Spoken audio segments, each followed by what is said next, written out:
of the spin vector. You would see the form in the next slide. So we would have the way to construct the general non-minimal couplings would be to take even or odd combinations of the spin vector, and they would be coupled to even and odd parity electric and magnetic curvature tensors. And this way you would keep parity invariance that we also require as a symmetry of our theory. So it would be very straightforward to construct the non-minimal couplings of the theory. So, as I said, the second ingredient would be the Riemann-dependent objects here. The Riemann-dependent objects here would contain either the electric component of the curvature or the magnetic component of the curvature, or objects that contain higher covariant derivatives of these two components. And again, just using the properties of the problem, that the field is a vacuum solution at leading order, the usual properties of Riemann, of cyclic symmetries, symmetry, all the things, Yankee identities, just all the standard properties that we know, we would get to the conclusion that E and B are symmetric and traceless and orthogonal to U. And in the body fixed frame, again, they are special. And in our case, we consider only operators that are at most linear in Riemann, because we ignore dissipative effects or tidal effects for this analysis. And therefore, because we consider at most linear in Riemann, it implies that time derivatives on these operators can be ignored. And also, we have from the previous properties that I mentioned, we will get equations that are analogous to Maxwell equations, which again will lead us that also applying covariant derivatives on these curvature components will keep all these desirable properties that I mentioned about being symmetric and traceless. So it all is kept when we also include derivatives. The indices of covariant derivatives would also be symmetrized. That they are also traceless, as you can see here. So basically, we would have SO3 EREPs contracted with SO3 EREPs, so that the construction of the non-minimal couplings becomes very straightforward. So the final result would be that we were able to write down the non-minimal couplings to all orders in spin. So you see, we have like the spin-induced multiples would just be direct products of the spin vector, and they will be contracted according to whether they're odd or even with the electric or magnetic component of the curvature and their covariant derivatives. They would be preceded by these Wilson coefficients. Okay, we also account for additional factors and alternating signs, and we take out the power mass in order for these coefficients to be dimensionless and of the order of unity. And just to address your question before about the Wilson coefficients and how to compute them, we extract all these factors of mass dependence out, because now when we actually talk about black holes, all of these coefficients are just 1. So there's nothing to compute in the important case of black holes. So specifically for the case of if we're interested to get to 4pn precision, which we were interested in our case, one should consider of this infinite series, 3 things already enter and play a role. That's the quadrupole operator that enters at 2pn, the octupole already enters at 3.5pn, and we have also the hexadecapole that enters at 4pn. So these non-minimal couplings already play a role in the precision that was considered so far. Okay.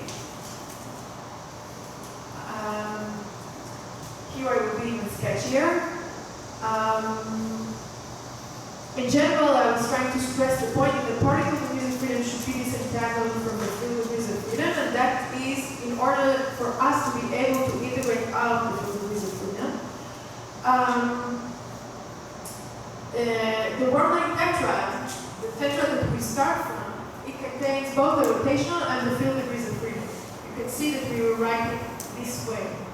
This is the worldline tetrad, and now we can rewrite it as a product of the local Lorentz matrix times the background tetrad, or the field tetrad. So this is one thing that we do to separate the field and the rotational degrees of freedom.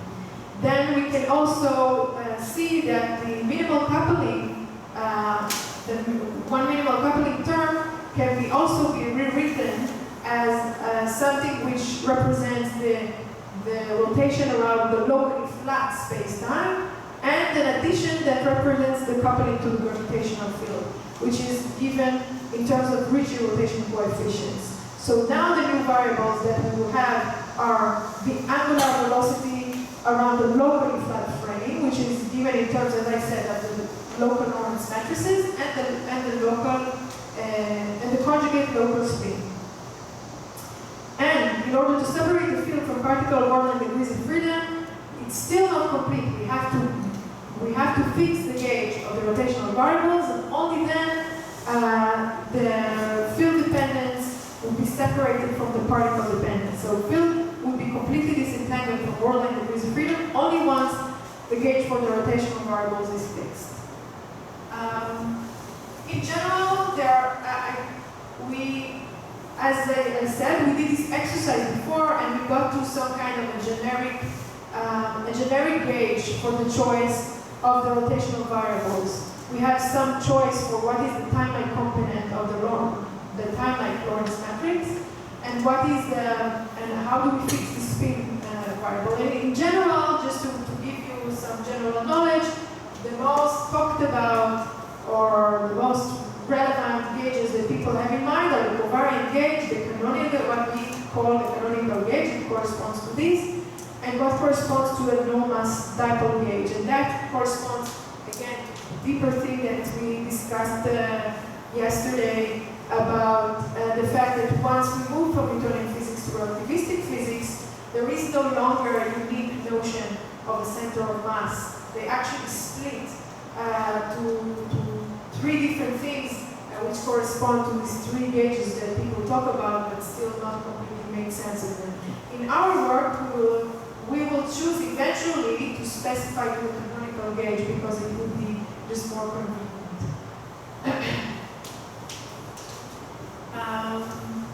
Okay.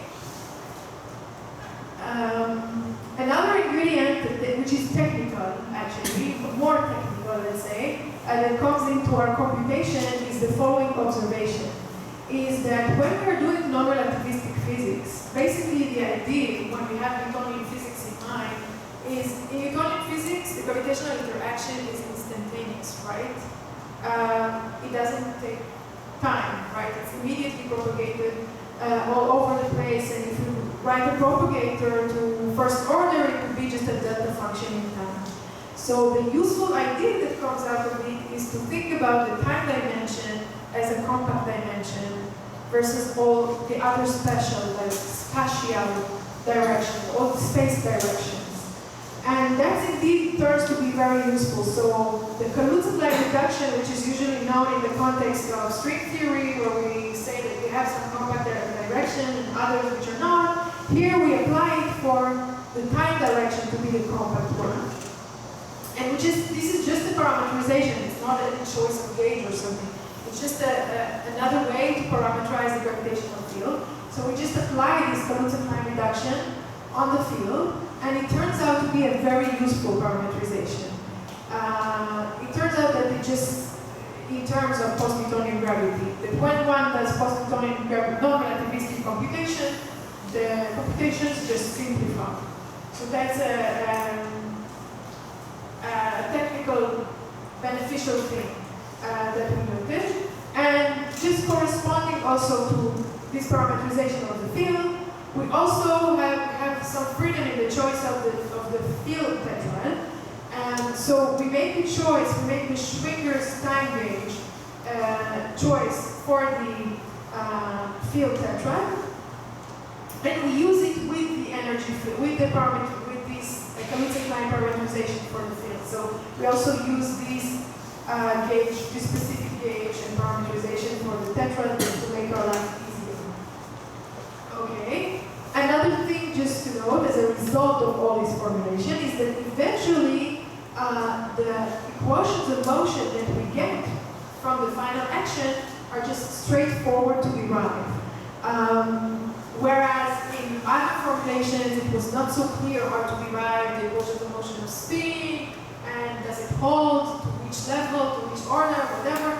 We phrased everything in the usual way that we're used to. We have an action, and we just derive from the action with the usual variation principle. We derive the equations of motion. The only thing that one should note is that since we have two independent degrees of freedom, which is the Lorentz matrices and the spin variables, there are two independent degrees of freedom, and therefore one should make a variation with respect to both of them. That's the only thing that one should bear in mind. That the variation should be with respect to both of the variables. But once one remembers that these are two independent degrees of freedom, it's just straightforward, just a variation of the action, and one gets the equation of motion. And that's again an advantage of our formulation that did not exist before, and it was not clear how to get the equations of motion. So just to give you a flavor of how it looks, I won't go into the details, I'm not showing you anything, you don't see the final rules, you don't see any derivation at the moment. Just to give you a pictorial impression of how it looks. This is how the final graphs of the different interactions look. So the simplest one that you see here on the left corner, shy on the left corner, this is just a Newtonian interaction mediated by one graviton exchange. Then if we want to get more precise, we start correcting to a 1pn order correction, still just considering our object to be a point mass. So this would be the 1pn correction that I will try to go with you through it in more detail in the next lectures. And like one thing that one should note at this stage is that usually if one just uses some generic parameterization rather than the Kaluza-Klein parameterization that I noted before, already at this stage we would have a one-loop computation to handle. So in general, the rule would be an NPN computation corresponds to an n-loop computation. So that's the generic. If one doesn't choose the parameterization and the gauges carefully, that would be the rule. But if one uses the energy fields, which are, as I try to stress, they are beneficial, one postpones the higher loop computations to higher orders. So for example, in 1pm, we still have just 0 loop computations to handle. We have no loop here.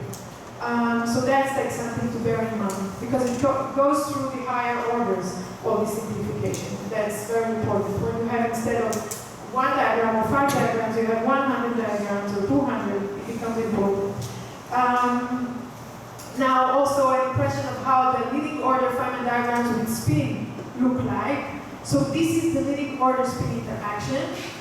It's the spin orbit interaction. So what I see here as a black sphere is just the point mass source, and what I show here as an oval ball is the spin source. So this is the spin orbit interaction. This is the leading order correction due to spin, and this enters at 1.5 pm. And the next leading order corrections would be spin 1, spin 2, namely the interaction between the spin of one object and the spin of the other. This would enter at 2 pm. And also we would have the quadrupole, which is spin squared of one object interacting with the mass of the other. So this is a spin-spin interaction. This will again enter at 2 pm. So this is the leading order effects of spin. So instead of the lower one, the 1pm is 1 parameter? Sorry? I mean, using this taker reduction technique. Yeah. The 1pm in the upstairs is 1 parameter, which is 2 point mass. The 1pm is? Here, you don't use taker reduction, you use so many parameters, even for 1pm. Yeah. But if using the KK reduction techniques, No, this is with the KK reduction. With the KK, this we is only already with KK reduction. with the KK we have only 4 diagrams to describe the 1pm. So without And there is no loop because you see there is no internal vertex. There is no self-interaction here. And if you use Lorentz, like the simplest thing is to use a Lorentz covariant parameterization. You just write eta plus h. That's the usual parameterization of the metric. Then you would have a one loop diagram. And here it's not so tragic because it's just one diagram. So okay, compute one diagram, one loop, one diagram, it's not horrible. But when you get to higher orders, to 3pm, or to like to whatever, and you handle, as I said, like hundreds of diagrams, you want to make your life easier, right? So in 3pm, you have 2 loop instead of 3 loop, and many of them, and everything simplifies. So any reason I can see why I don't have loop diagram unless I use KK reduction. why? Yeah. That's a question that nobody can answer. We can just explain the idea of the reduction and why it makes sense, and that it works so nicely, but why it works, By the way, nobody can explain. But the answer matches, right? The answer matches? You Yeah. can compute the coherently and compute it. This is just a parameterization. If you consistently do any parameterization, you should give the right answer, right? Yeah, of course. but in the previous case, you also have the gauge field, the vector field, because to KK reduction. Is that physical? Yeah, so I didn't say what are the different. I didn't say anything about the final rules here. So basically, the gravitons are only what is in the middle. This is just the world